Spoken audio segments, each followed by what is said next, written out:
Vaibhav Suryavanshi you beauty 15 साल का लड़का। आज वैभव सूर्यवंशी का 15th बर्थडे भी है, तो सबसे पहले हैप्पी बर्थडे टू हिम। लेकिन क्या बैटिंग करता है भाई, कोई प्रेशर नहीं, कितना बड़ा बॉलर है। मैट हेनरी बॉलिंग कर रहा था अभी न्यूजीलैंड में, जब वर्ल्ड कप हमने देखा था, मैट हेनरी बल्लेबाजों को इतना परेशान करके रखा हुआ था, कितनी स्विंग करा रहा था। लेकिन वो वैभव सूर्यवंशी जो काउंटर अटैक किया स्टार्टिंग में ही, तो उसकी वजह से वहीं पे लाइन लेंथ सारी बॉलरों की बिगड़ गई। हालांकि बहुत कम टोटल डिफेंड कर रहे थे उनके बॉलर्स। तो इस सब चीजों पे आज हम बात करेंगे इस वीडियो में। मैं ऋषभ सिंह, आपका बहुत बहुत स्वागत है। सबसे पहले राजस्थान रॉयल्स ने टॉस जीता और पहले बॉलिंग करने का डिसाइड किया। स्टार्टिंग में ही नांद्रे बर्गर और जोफ्रा आर्चर ने मैच में चेन्नई सुपर किंग्स को बहुत पीछे ढकेल दिया और उसके बाद वो रिकवरी कभी आ ही नहीं पाई। आखिर में थोड़ा सा ओवरटन ने कुछ रन बनाए, जिसकी वजह से स्कोरबोर्ड पे कुछ रन दिखने लगे, हालांकि वो काफी नहीं थे। संजू सैमसन 7 बॉल 6 रन, बहुत ही अच्छी बॉल थी जिसपे संजू सैमसन का विकेट आया नांद्रे बर्गर की। उसके बाद ऋतुराज गायकवाड़ का थोड़ा सा काउंटर अटैक करने की कोशिश थी, लेकिन और बहुत ही क्वालिटी बॉलर्स थे सामने, तो जोफ्रा आर्चर को आप इस तरह नहीं खेल सकते हैं, थोड़ा सा सम्मान आपको देना पड़ेगा। तो वहां पे उन्होंने विकेट खोया, तो एक दबाव वहां बन ही गया था। लेकिन आयुष मात्रे 1 बॉल पे 0 रन, पहली बॉल पे उनको शॉर्ट पिच बॉल थी, उसको संभाल नहीं पाए, कीपर ने कैच पकड़ा उनका। तो ये 3 विकेट गिरने के बाद ही सीएसके बहुत पीछे चली गई थी मैच में, जिसके बाद उनको वो इम्पैक्ट प्लेयर सरफराज खान को इंक्लूड करना पड़ा। उसके वजह से उनकी थोड़ी सी बॉलिंग में जो वो ऑलराउंडर या फिर एक बॉलर बाद में लेना चाह रहे होंगे, वो फिर वहां पे नहीं ले पाए, क्योंकि सिचुएशन ऐसी बन गई थी कि उनको प्रॉपर बैट्समैन की वहां समय जरूरत पड़ गई थी। हालांकि उसका कुछ फायदा बहुत हुआ नहीं, सरफराज खान को जडेजा ने फंसाया। जडेजा इस समय सबसे खुश आदमी होंगे, क्योंकि उनको ये अच्छा तो नहीं लगा होगा कि चेन्नई उनको रिलीज कर दिया और उनको राजस्थान में आना पड़ा, क्योंकि चेन्नई उनका एक तरीके से होम हो गया था।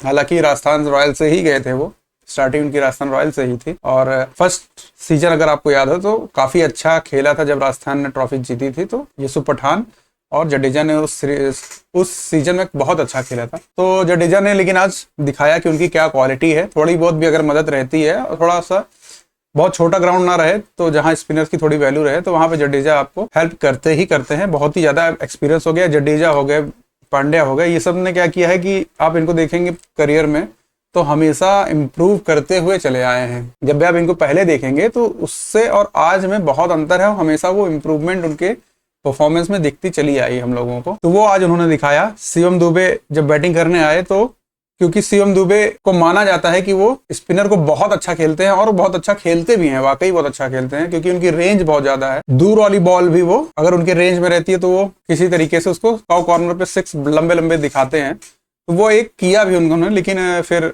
जडेजा के पास भी एक्सपीरियंस है, तो उनको फंसाया हल्का सा ऑफ पे।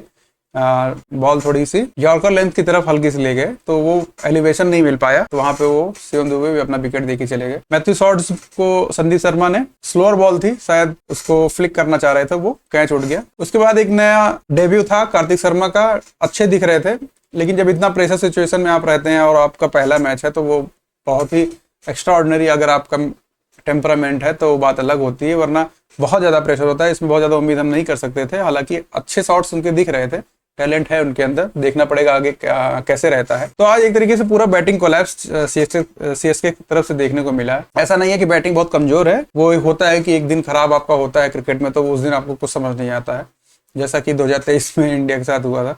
ऐसा लग ही नहीं रहा था कि हमारे बॉलर कुछ कर पाएंगे। हालांकि वही शमी बुमराह कितनी अच्छी बॉलिंग कर रहे थे पूरे वर्ल्ड कप में, लेकिन फाइनल में लग रहा था कि कोई बॉलर ही नहीं है हमारे पास। तो वैसा ही दिन था। जेमी ओवरटन ने 43 रन बनाए 36 बॉल पे, जिसलिए उनको रखा गया है कि ऑलराउंडर के तौर पे बॉलिंग भी करेंगे बैटिंग भी, तो वो कि उन्होंने किया है, अपना रोल उन्होंने निभाया है। तो 127 रन बनाया 10 विकेट पे 19.4, 2 बॉल बची रह गई थी, रन आउट हो गए थे ओवरटन सेकंड रन लेने के चक्कर में। तो ठीक था, उन्होंने अपने जो कर पाया उन्होंने किया। तो पुअर बैटिंग परफॉर्मेंस थी चेन्नई की तरफ से। बात करें राजस्थान की बॉलर्स की, तो जोफ्रा आर्चर, नांद्रे बर्गर ने स्टार्टिंग में ही बहुत ही अच्छी बॉलिंग की और मैच अपनी तरफ खींच ले आए। ब्रिजेश शर्मा न्यू कमर्स थे, अच्छी बॉलिंग की है, थोड़ा सा इंप्रूवमेंट, थोड़ा सा गाइडेंस की जरूरत है, बाकी बॉल अच्छी फेंक रहे थे।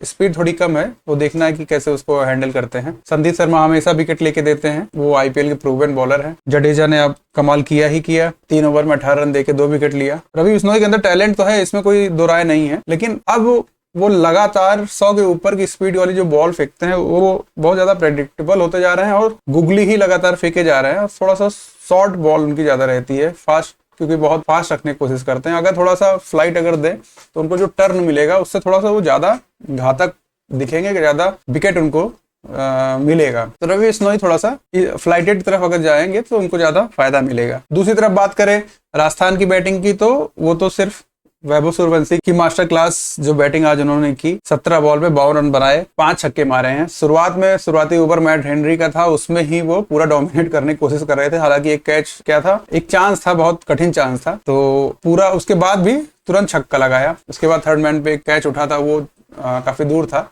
तो वो उनको इससे मतलब नहीं रहता है कि मैं आउट हो जाऊंगा, उनको फ्री हैंड दिया हुआ है और उसी तरह खेलते भी हैं। किसी को नहीं देखते कौन सा बॉलर कितना सम्मान देना है, कितना महान बॉलर है, उनको सिर्फ बॉल आती हुई दिखती है, उनको उड़ाना है।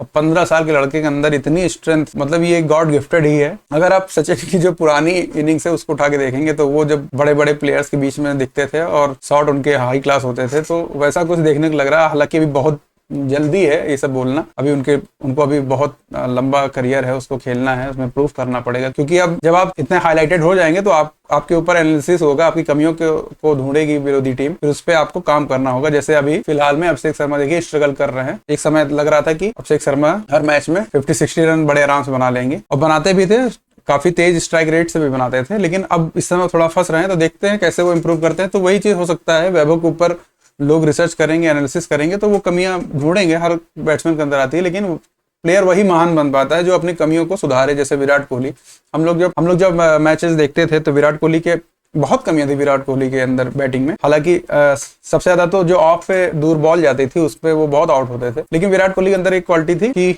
जो हम लोग देखते थे कि जिस बॉल पे वो आउट होते थे, फिर वो अगले 2-3 सीरीज उस तरह की बॉल पे आउट नहीं होते, तो वो उस तरह की बॉल बहुत ज्यादा प्रैक्टिस करते थे। तो अपने कमियों पे ऊपर प्रैक्टिस करना पड़ेगा, उनको सुधारना पड़ेगा। दूसरी तरफ यशस्वी जायसवाल काफी समझदारी वाली पारी खेल लेते हैं, जिसकी रिक्वायरमेंट भी थी। वैभव सूर्यवंशी की फ्री हैंड था, तो यशस्वी थोड़ा सा संभाल कर खेल रहे थे। और ऐसा नहीं है कि उनके अंदर वो टैलेंट नहीं है, वो भी हार्ड हिटिंग कर सकते हैं। 207 का स्ट्राइक रेट था पिछले सीजन में उनका, तो टैलेंट तो यशस्वी में है ही। थोड़ा सा अनलकी रहते हैं क्योंकि इस समय इंडिया टीम में इतना ज्यादा कंपटीशन है कि जरूरी नहीं है कि आप अच्छा खेल रहे हैं, खराब खेल रहे हैं, या आपके अंदर कोई कमी है। क्योंकि जब प्लेइंग 11 की बात होती है तो उसमें थोड़ा सा कॉम्बिनेशन देखा जाता है, तो उस मामले में थोड़ा सा यशस्वी अनलकी रहे हैं। हालांकि जब मुझे लगता है जब शुभमन गिल को ट्राई किया गया था, उस जगह मुझे लगता है कि उनकी जगह यशस्वी को ट्राई करना चाहिए था, क्योंकि T20 में शुभमन गिल से अच्छा रिकॉर्ड यशस्वी का रहा है, 100 भी उनका। तो 2 विकेट गिरे हैं 12 ओवर में, राजस्थान रॉयल्स ने चेज कर लिया 2 विकेट के नुकसान पे, 128 रन बनाए। बहुत ही एक तरफा मैच था, सीएसके मैच में कहीं दिखी नहीं कि थोड़ा बहुत भी फाइट कर रही हो। तो क्योंकि सीएसके ऐसे भी नहीं है कि बहुत कमजोर टीम है, अच्छी टीम है, अभी थोड़ा सा ट्रांजिशन पीरियड से गुजर रही है, काफी प्लेयर चेंज हुए हैं।